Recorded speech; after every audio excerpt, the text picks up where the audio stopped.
Shalom, salam sejahtera, salam yang daripada Allah untuk kita semua. Bagaimana kabarnya pada hari ini, saudara yang kasih dalam Tuhan? Saya percaya bahwasanya saat ini kita semua di dalam penyertaan Tuhan, amin. Pada saat ini kita akan belajar kebenaran firman Allah. Kembali saya mau mengajak kita semua untuk kita mendengar apa yang Tuhan mau dalam hidup kita. Nah, pada kesempatan saat ini, sebelum kita membaca kebenaran firman Allah, saya mengajak kita semua untuk merenungkan kembali selama sepekan ini, apa yang sudah kita rasakan, kebaikan, adakah kebaikan dari Allah yang kita terima? 1 menit, rasakan, renungkan, apakah ada kebaikan yang kita terima daripada Tuhan. Saya rasa kita semua menerima kebaikan daripada Tuhan, amin. Di saat kita bernapas bangun pagi, itu adalah kebaikan yang daripada Tuhan, yang kita terima daripada Tuhan. Saya sangat diberkati dengan satu pujian, yang mana pujian ini berkata bahwa Allah itu kasih. Ya, Allah itu kasih. Pada kesempatan kali ini kita akan belajar kasih yang daripada Tuhan. Kita dapat memulai daripada 1 Korintus pasal 13 ayat pertama sampai yang terakhir. Kasih.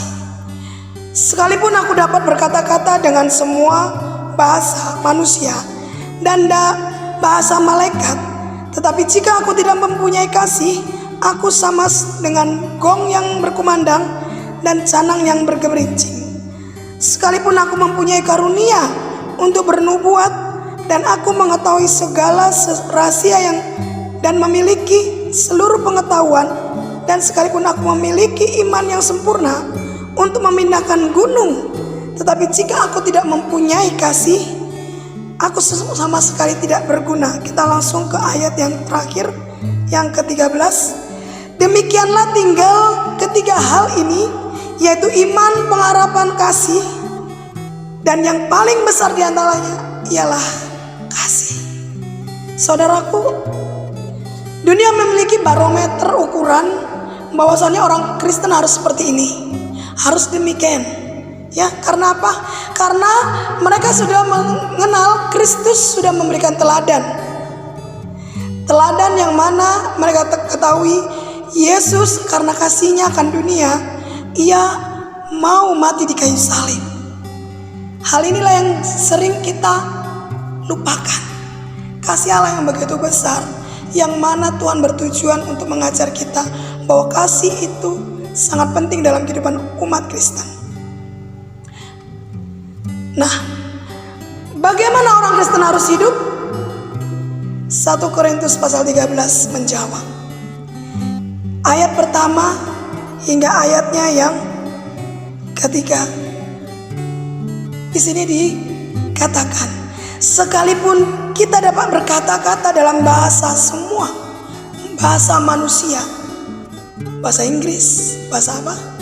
Mandarin, Korea. Ini menunjukkan sekalipun seseorang itu pintar, memiliki intelektual yang luar biasa, Alkitab mencatat, jika tidak mempunyai kasih, ia sama seperti dengan gong yang berkumandang. Saudaraku, betapa sangat-sangat mengerikan ketika seorang yang memiliki intelektual yang luar biasa, bahkan mereka yang dipakai Tuhan dengan luar biasa, tetapi tidak memiliki kasih yang daripada Tuhan. Karena kasih yang Tuhan ajarkan adalah kasih yang tidak berkesudahan. Kita perhatikan ayat 8. Ada 14 cara hidup orang Kristen, ya. 14 cara hidup dalam kasih. Ya, bagaimana kasih itu diterapkan dalam kehidupan manusia. Karena kasih itu tidak berkesudahan, saudara. Kalau dunia mengajarkan kita melakukan kasih jikalau orang itu mengasihi kita, Saya berbuat baik kepada orang yang berbuat baik. Saya berbuat jahat kepada orang yang berbuat jahat. Berbeda dengan Alkitab. Alkitab mengajar kita untuk melakukan kebaikan ketika kita dianiaya, ketika kita tidak menerima keadilan, atau kita tidak menerima kebaikan. Saudara, maka Alkitab mencatat, sekalipun kita dapat bernubuat, ya, dapat berbahasa roh, jika kita tidak memiliki kasih, itu semua akan sia-sia. Semuanya akan sia-sia karena pengetahuan akan dunia ini akan lenyap. Jadi pertanyaannya, bagaimana kita tahu kalau kita memiliki kasih? Jawabannya simpel, Bapak Ibu. Kita dapat melihat seseorang memiliki kasih dalam hidupnya, yaitu dari buahnya. Buahnya yang begitu manis yang dapat kita rasakan.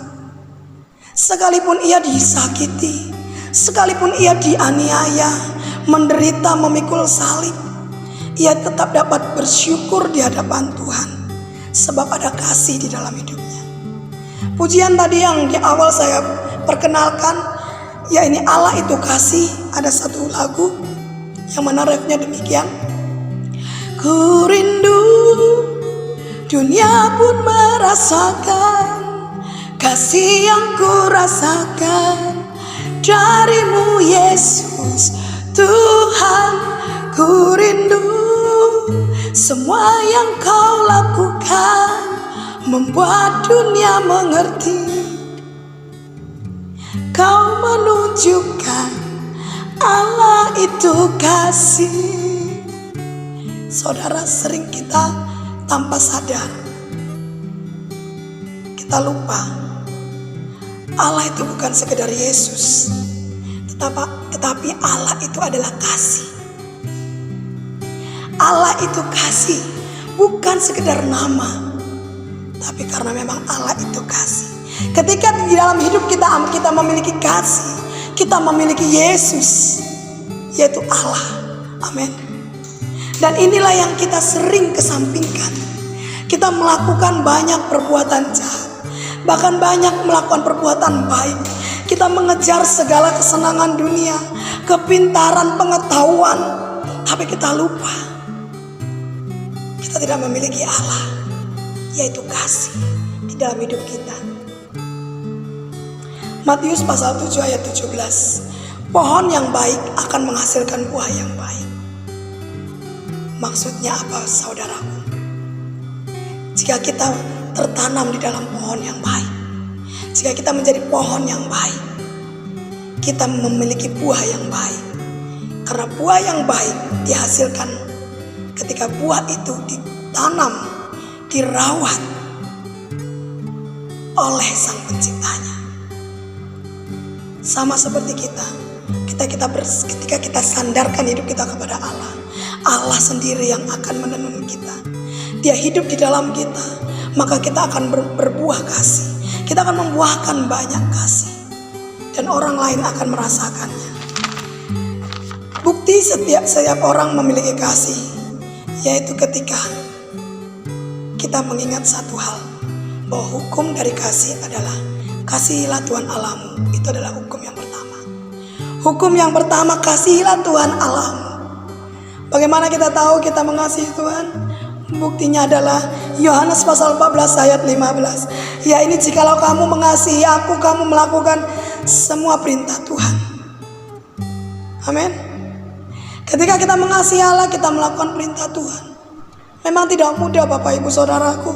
Melakukan perintah Tuhan tidak seperti membalikkan telapak tangan, tetapi melakukan perintah Tuhan sungguh membutuhkan benar-benar pertolongan Tuhan. Mengapa? Karena daging kita harus kita korbankan, keegoan kita. Ketika ada orang berbuat jahat kepada kita, bagaimana kita dapat berbuat baik kepada mereka? Kita butuh Tuhan, yaitu kasih itu sendiri. Kita butuh Tuhan untuk kita dapat melakukan kasih kepada orang yang berbuat jahat pada kita. Di saat perintah Tuhan, ujilah aku, berikanlah perpuluhan. Kita berat melakukannya karena gaji kita sangat-sangat kecil. Kita lupa bahwa kita diberkati oleh Tuhan. Apa yang kita miliki, apa yang kita dapati, semua berasal daripada Tuhan. Dan ketika Tuhan untuk mengajak kita memberikan apa yang menjadi bagian Tuhan, kita takut bagian kita, gaji kita, milik kita tidak cukup untuk kita dan anak-anak kita. Saudaraku, Bapak Ibu dikasih dalam Tuhan, kita sering lupa bahwa Tuhan adalah Allah yang mencukupkan. Dia Jehovah Jireh. Apa yang menjadi kebutuhanmu saat ini, Ia akan mencukupkan itu ketika kita melihat Tuhan, mengutamakan Tuhan. Pada intinya adalah kita butuh ketaatan dalam hal perintah Tuhan. Amin. Kita butuh ketaatan dalam perintah Tuhan, dalam firman Tuhan. Inilah bukti kita mengasihi Tuhan. Yang kedua adalah kasih terhadap sesama. Kasihilah sesamamu manusia. Bagaimana kita dapat membuktikan kita mengasihi Allah, yaitu ketika kita dapat mengasihi orang-orang yang di sekitar kita. 1 Yohanes 4 ayat 20 mengatakan, setiap orang membenci saudaranya, dalam hidupnya tidak ada kasih. Bagaimana mungkin ia mengasihi Allah jika ia membenci saudaranya yang ia lihat? Bagaimana dia dapat mengasihi Allah yang tidak ia lihat? Saudara, mereka adalah penipu, pembohong, sebab ia menipu Tuhan. Kita berkata, Tuhan, aku mengasihi Engkau, tapi aku membenci saudaraku. Aku sakit hati kepada saudaraku. Jadi di manakah letak Tuhan dalam hidupmu? Karena tidak mungkin terang dapat tinggal di dalam kegelapan. Jikalau hati kita penuh dengan kegelapan, bagaimana Tuhan dapat bersinar di dalam hidup kita? Sementara kita mempertahankan kegelapan itu dalam hidup kita, membenci saudara kita sama halnya kita membunuh. Firman Tuhan berkata, jika kita membenci orang lain, membenci saudara kita, kita sama dengan seorang pembunuh.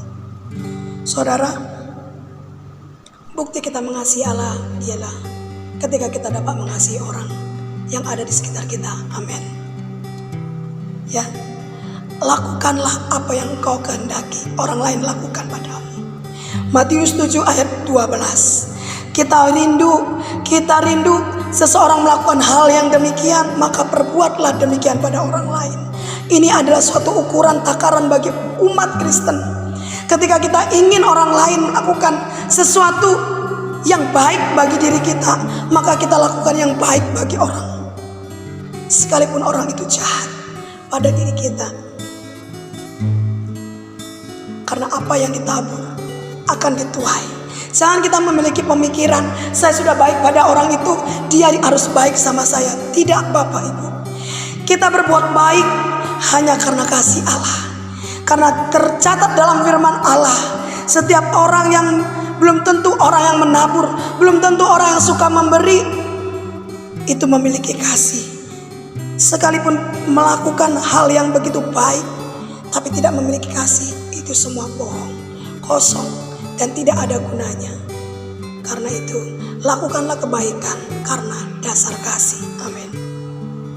Allah itu kasih, dan kasih itu sangat penting kita miliki. Saat kita memiliki kasih, kita memiliki Allah. Haleluya. Saat kita memiliki Allah, kita memiliki kasih. Kedua hal ini putar balik bagaimanapun, tetap sama jawabannya, bahwasannya kasih sangat penting dalam kehidupan kita. 14 cara hidup di dalam kasih. Kasih itu sabar, kasih itu murah hati, ia tidak cemburu, ia tidak memegahkan diri dan tidak sombong.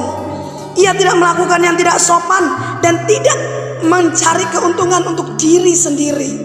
Itu adalah bagian kasih. Dan ia tidak pemarah, tidak menyimpan kesalahan orang lain. Ia tidak bersukacita karena ketidakadilan, tetapi ia bersukacita karena kebenaran. Ia menutupi segala sesuatu, percaya segala sesuatu, mengharapkan segala sesuatu, dan sabar menanggung segala sesuatu. Yang terakhir, kasih tidak berkesudahan. Amin. Kasih tidak berkesudahan. Jikalau kita memiliki kasih, jangan kita batasi kasih dalam diri kita. Ampunilah satu dengan yang lain. Karena dengan demikian Bapamu yang di surga mengampuni segala dosa dan kesalahanmu. Inilah kasih yang Tuhan ajarkan dalam hidup kita. Oleh karena itu dia mati di kayu salib bagi dosaku, dosamu, dosa semua umat manusia. Tidak banyak yang dapat saya sampaikan di sini. Tuhan mengajarkan kita tentang kasih. Mari kita lakukan kasih dengan sungguh-sungguh. Jangan lelah melakukan kasih. Sebab dengan demikian kita sudah melakukan kehendak Allah. Puji nama Tuhan. Inilah yang dapat kita pelajari pada saat ini. Biarlah kesempatan kali ini membawa kita, mendorong kita, memotivasi kita untuk melakukan kasih terhadap sesama. Ketika kita melakukan kasih terhadap sesama, kita dapat membuktikan bahwa kita mengasihi Allah juga. Dan kasih itu hidup dalam kita. Salam sejahtera buat kita semua. Sampai jumpa di lain waktu dan lain kesempatan. Haleluya.